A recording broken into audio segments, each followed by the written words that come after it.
Okay, let's just dive right into this. Welcome to this explainer, where we're going to unpack a truly fascinating linguistic mystery. Look, if you've ever studied language education or even just observed how English is taught in Japan, you know it's historically a really tough terrain. But today, we're looking way past the usual suspects, complaints about systemic failures or just bad study habits. Instead, we're going to explore a hidden, almost mechanical culprit that fundamentally alters how a language is actually spoken and heard. To really kick off our investigation, we have to start with this core question. Why exactly does learning English in Japan so often feel like trying to master a completely alien language? Well, it points to a deep, underlying structural issue. It's really not about a lack of effort from the students. No, it's about the very framework through which the target language is being processed. I love this quote from linguist Michael L. Sherrard because it completely reframes our entire perspective on the issue. He writes, Katakana English is an artificial speech form, similar in many respects to that produced by speech synthesizers, elevators, and so on. Just think about that for a second. We aren't dealing with broken or poorly spoken natural English here. We're dealing with a highly structured, totally artificial third language that's been created and systematically taught in the Japanese educational system. So the absolute crucial point here is understanding what Sherrard calls the Kana filter. Basically, this is the process where English is not filtered directly through natural spoken Japanese, but rather through the artificial medium of the written kana syllabary, specifically katakana. When you literally force English through this filter, it radically alters the syllable structure and the morphophonemic rules, which is basically just a fancy way of saying it changes how sounds shift when words come together. It strips away all the natural redundancy that native speakers rely on to actually understand speech. Here's how we'll peel back the layers of this linguistic onion. 1. The English problem. 2. The Katakana filter effect. 3. Fossilized words. 4. Lost in pronunciation. And 5. Escaping katakana English. Section 1. The English problem. First, let's quickly look at the broader context of this issue, because it's a landscape that's historically beset by obstacles having absolutely nothing to do with linguistics. For years, a dense tangle of folklore has obscured the real problem. Because of massive economic interests, people try to solve this by looking through the lens of psychology or culture. But to actually fix this, we need rigorous, objective fieldwork to strip away all those assumptions and see what is mechanically happening in the learner's mouth and ears. Section 2. The Katakana filter effect. So let's see how this filter actually operates mechanically on the language. This brilliantly illustrates the great divide we're talking about.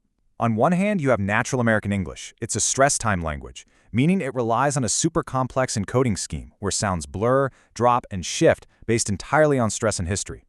But then you have Katakana English. Because it's filtered through the kana syllabary, it forces everything into rigid, consonant-vowel-sized segments. It literally turns English into a syllable-timed language.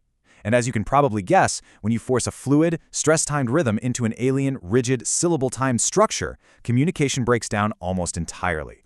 Section 3. Fossilized words. Let's examine the forensic evidence of this filter by looking at the Katakana English lexicon itself. It is completely full of anomalous layers that make it incredibly difficult to master. Just notice the lack of uniformity.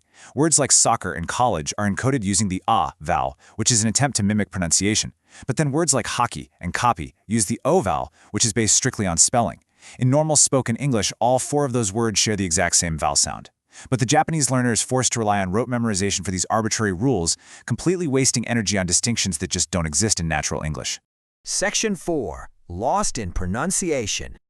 Okay, let's dive into a few specific, real-world examples of how this artificial phonology creates massive friction between speakers. Take a simple noun like getaway. In natural English, it's just a single word with a super smooth transition. But the Katakana filter forces a morphological analysis. It actually looks at the word, splits it into the verb get and the word away, and encodes it as get away. This forces a hard double t sound, what linguists call a geminate consonant. A native English speaker would literally never pronounce it this way. Injecting grammatical information directly into the pronunciation itself is just a huge hurdle for the Katakana English speaker.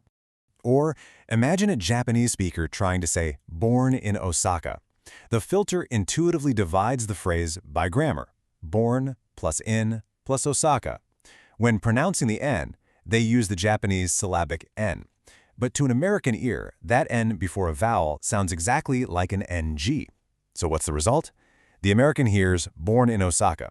A completely friendly introduction turns into an accidental insult, all due to a mechanical parsing error.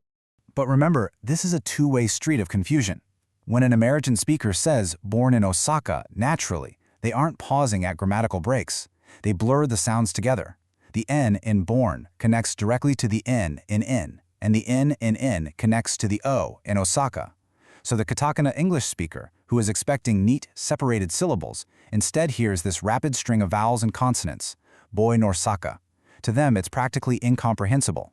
It's literally the perfect example of why high proficiency in Katakana English has almost zero positive effect on the ability to actually comprehend natural spoken English. Section 5. Escaping Katakana English. So how in the world do we solve this incredible pedagogical hurdle and escape the trap of the Kana filter?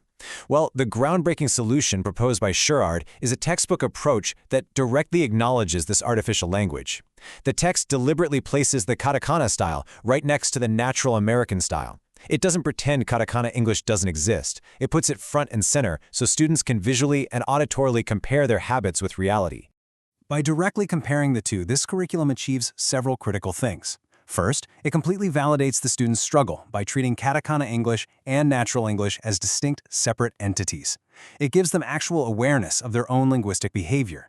Furthermore, the curriculum brilliantly incorporates paralinguistic gestures. These are physical movements that help students internalize the rapid timing and what's described as the aggressive rhythm of real American speech. The textbook is even aligned horizontally so students can use cutout templates to self-test. They are quite literally physically training themselves out of the Kana filter. As we wrap up this explainer, I really want to leave you with this final thought.